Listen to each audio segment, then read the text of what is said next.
Hi guys, what's up? Welcome to my channel. For today's video, again put up a story on my Instagram. Some people think that I am some kind of relationship expert. तो भाई expert तो नहीं हूँ. But yeah, I do know my stuff. So I put up a story asking you all to ask me any kind of question related to relationships as such, and I'm gonna answer them in this video.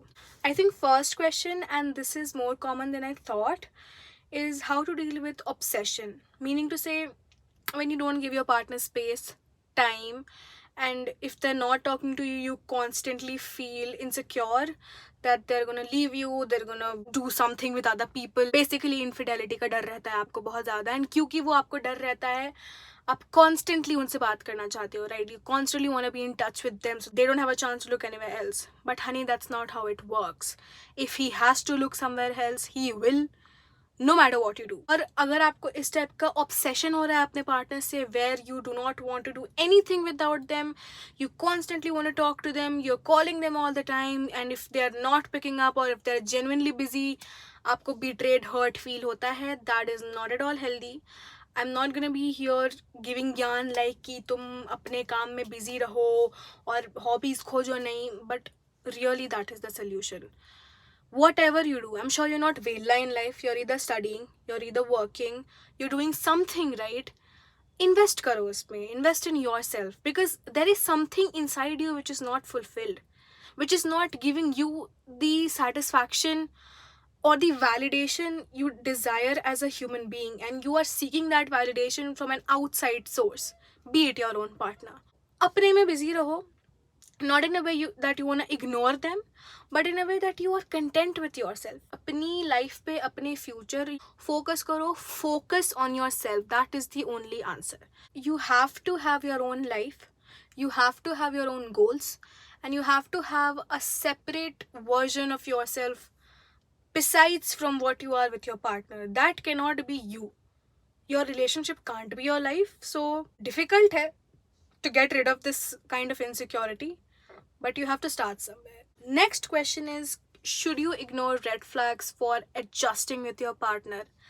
That will be by far the stupidest thing you can do in a relationship, because I'm guessing आप early stage में हो अपने relationship के, कि आपको red flags ignore करने हैं to adjust with them just because they give you this butterfly feeling 90% of the time.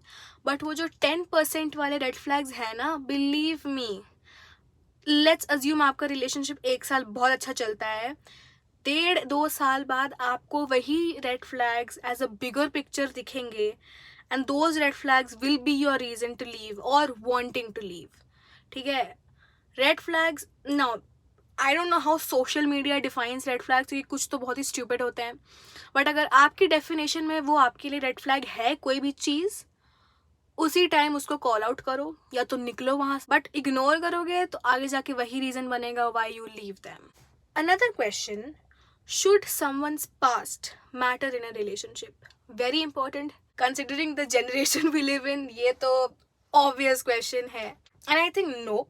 But ऐसा नहीं बोलूंगी कि नहीं, बिल्कुल नहीं. नहीं, कंडीशंस होनी चाहिए. नंबर 1, अगर सच में वो इंसान अपने पास्ट से कंप्लीटली निकल चुका है, meaning he or she is changed and has no connection with his past. मैंने बहुत देखा है आजकल लोगों को अपने लोगों से कनेक्शन रखते हुए जिनके साथ they have a history, and that is really absurd. I mean मेरे principles में तो ये नहीं allowed है भाई, because you cannot have any sort of connection with someone whom you had a history with.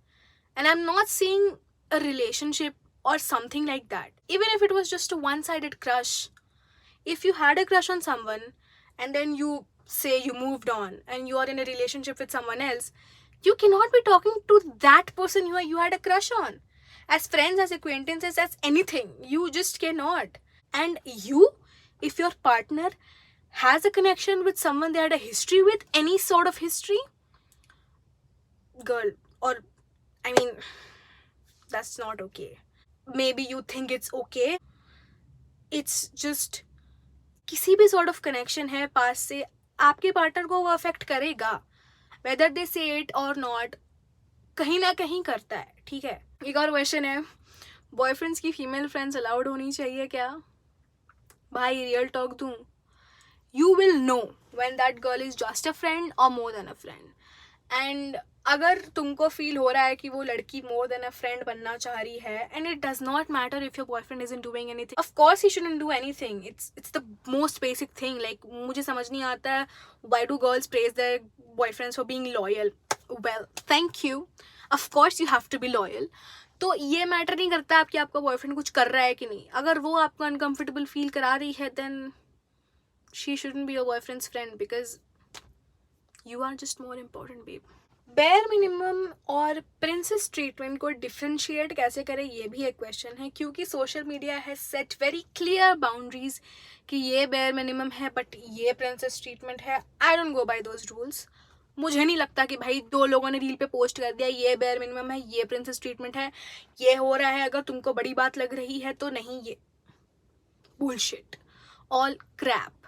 You define what's bare minimum and what's princess treatment. हाँ, कुछ basic चीज़ें होती हैं. Loyalty, as I was saying, bare minimum. Of course, you have to be loyal. That's a non-negotiable. Okay. कुछ चीज़ें respect, loyalty, showing love, affection, ये सब चीज़ें, of course, it's the bare minimum. When I come to showing affection, हाँ, लोगों का different तरीका हो सकता है. There are different levels of showing affection. तो मेरे हिसाब से जैसे receiving flowers on a random day without any occasion is a princess treatment. कुछ लोग को वो बेयर मिनिमम लगता है, तो वो तुम डिफाइन करोगे. बेसिक चीज़ें जो होती हैं उन्हें प्रिंसेस ट्रीटमेंट नहीं बनानी है. फॉर एग्जाम्पल, मैं गुस्सा हूँ, वो मुझे मनाए बिना सोने नहीं जाता. या you had a fight, of course it's gonna happen. If he sleeps without talking to you और making you normal, that's called rudeness. So your partner can't be rude to you. ये सारी चीज़ें अपनी क्लियर रखो कि जो basics है वो बेयर मिनिमम ही है, बाकी you define it. One more question is, how do you know if he is the one? And I don't think, जैसा मूवीज वगैरह में बताते हैं, I don't think there is one moment where you know it. I don't think एक moment होता है where you certainly you know come to this conclusion that this person is going to be my person forever. I think you know it through phases. You spend a certain amount of time with them. You look at them as a person inside out. As you grow together, you will know if he is the one. ऐसा कोई एक moment I don't think हो सकता है जिसमें आप 100% sure हो सकते हो कि यही है. Another question is it okay to find a relationship boring at times? Very very normal. More normal than how it looks like. Because हमारी जनरेशन को लगता है, specially people who are single, उन्हें लगता है कि रिलेशनशिप आ गया तो भाई अब तो हमेशा buttery fluttery butterflies and twinkle skies. ऐसा नहीं होता है. स्टार्टिंग में होता है when it's infatuation for maybe 1-1.5 साल चलता है कि एकदम सब बहुत अच्छा है, बट देन भाई आप रियल होते हो एक दूसरे के साथ, and you fight and there are bad days, and you know there are days when you're just too comfortable with each other and it just becomes very boring कि भाई ये तो मतलब how does it become like आप अपने घर पे रह रहे हो like बचपन से, right? तो comfortable है सब एक दूसरे में, तो कुछ ऐसा अलग हर रोज exciting तो नहीं होता है ना. तो similarly रोज exciting एक relationship भी नहीं हो सकती. There are days when it's boring. So I don't think if you're a person of commitment you should take it as a sign to leave if you really want to commit to someone. I think boring days तो हर किसी के relationship में आते हैं. You just know how to work through it and to get over it. I think that's how you deal with the boring days and not leave. Okay, this is not a question, but someone asked me, what's the stupidest thing you've seen people do in relationships? I think the stupidest, और ये ना मैं ऐसी छोटी मोटी चीज़ें नहीं बोलूँगी, but like changing your life completely according to your partner's lives or according to their comfort zone. Because especially in young people, like we're still growing, we have a career, we have a future, we have a lot of things to do on our own. And I've seen people, and मेरे close में, I'm not talking just about my friends, like even otherwise I've seen people, कोई college जा रहा है, आपका partner एक certain city में जा रहा है college के लिए, you will go to the same city just to be with them. एक ही college में चल जाते हैं, कोई भी course ले लिया to be with them. ये सारी चीज़ें मुझे बहुत stupid लगती हैं. because what if आपका पार्टनर एक what if क्या, of course आपका पार्टनर एक अलग फील्ड से हो सकता है, so you can't just change your entire career and everything for them and सब कुछ उनके हिसाब से करो. and what if they leave you? और leave that, leaving तो छोड़ो, क्यों करना है, आपकी खुद की लाइफ नहीं है. Before you had a partner, do you think if you didn't have a partner you would make the same decisions? हाँ, you would go to a shitty college just because your partner is there? You wouldn't.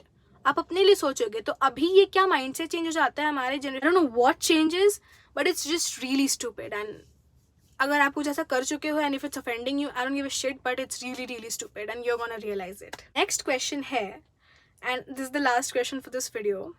How does long distance work? हाँ, इसका कोई one way street नहीं है भाई. It's always a two way street. You have to work together, but that's the most basic shit I am saying. Basic है भाई. देखो, जो भी चीज़ें आप एक ऑफ डिस्टेंस रिलेशनशिप में करते हो, मतलब showing affection for that matter, long distance में वो थोड़ा टफ हो जाता है. तो you have to find your ways. Long distance में you also have to keep, I think, reassuring your partner. क्योंकि लॉन्ग डिस्टेंस में कभी कभी people can get a little, थोड़ा सा ट्रस्ट इश्यूज हो जाता है. तो ट्रस्ट इश्यूज, एक तो मैं बोलूँगी कि इतना ट्रस्ट होना चाहिए दो लोगों में कि ये वो ना हो. बट इवन इफ वो होता है, बिकॉज गैप है, कम्युनिकेशन गैप हो सकता है. यू नो, एक टाइम पे चीज़ें जितनी ईजिली मिल के कम्युनिकेट हो सकती है वैसे फ़ोन्स पे नहीं हो सकती हैं. तो वो रीअश्योरेंस ज़्यादा देना ज़रूरी है in a long distance relationship. Again, when it comes to communication, misunderstandings बहुत ईजिली होती हैं. So even if you know कोई बात क्लियरली नहीं हो पाई, you don't have to jump to a conclusion, because you have to wait. Patience is the key. हर चीज़ में पेशेंट रहो. बट या ट्रस्ट इश्यूज डेवलप ना हो, इसके लिए कम्युनिकेट बेटर. अगर हम लोग एक लाउड रूम में अगर रहते हैं तो हम हर चीज़ इनंसिएट करते हैं कि सामने वाले को ढंग से समझ में आए. वही चीज़ हम एक नॉर्मल रूम में आराम से बोलते हैं. यही डिफरेंस होता है एक नॉर्मल रिलेशनशिप और लॉन्ग डिस्टेंस में. चीज़ें वही हैं. आपको कम्युनिकेट करना है क्लियरली, मिसअंडरस्टैंडिंग्स नहीं होने देनी है, और make your partner feel loved and all, and grow together. बस क्योंकि यही चीज़ें एक लाउड रूम में हो, आप you are in a distance, initiate करो. अगर आप अपने पार्टनर को अफेक्शन दिखाते हो, थोड़ा ज़्यादा दिखाओ. कम्युनिकेट करते हो, कम्युनिकेट बेटर. जो नॉर्मल कॉन्वर्जेशन में आप 4 डिटेल दे सकते हो, शायद 8 दो. Don't leave room for gaps, don't leave room for misunderstandings. उसके अलावा तो यार it's really, it depends on you guys and your compatibility. But yeah, so guys, that was it for today's video. मैंने एक पैटर्न नोटिस किया अपने आज के क्वेश्चंस में, इसलिए मैं बस बोलूँगी कुछ बेसिक चीज़ें अपने रिलेशनशिप में कि भाई सोशल मीडिया के रूल से मत चलो प्लीज़. अपने रिलेशनशिप के एस्पेक्ट्स देखो, तुम्हें क्या सही लगता है. Keeping the basics in mind, of course. Don't go by social media rules. It has sabotaged many relationships and it continues to do so. बाकी यार प्यार मोहब्बत बांटो एक दूसरे के बीच और लोगों के बीच. And I will see you guys in my next video. Till then, do subscribe. Love you.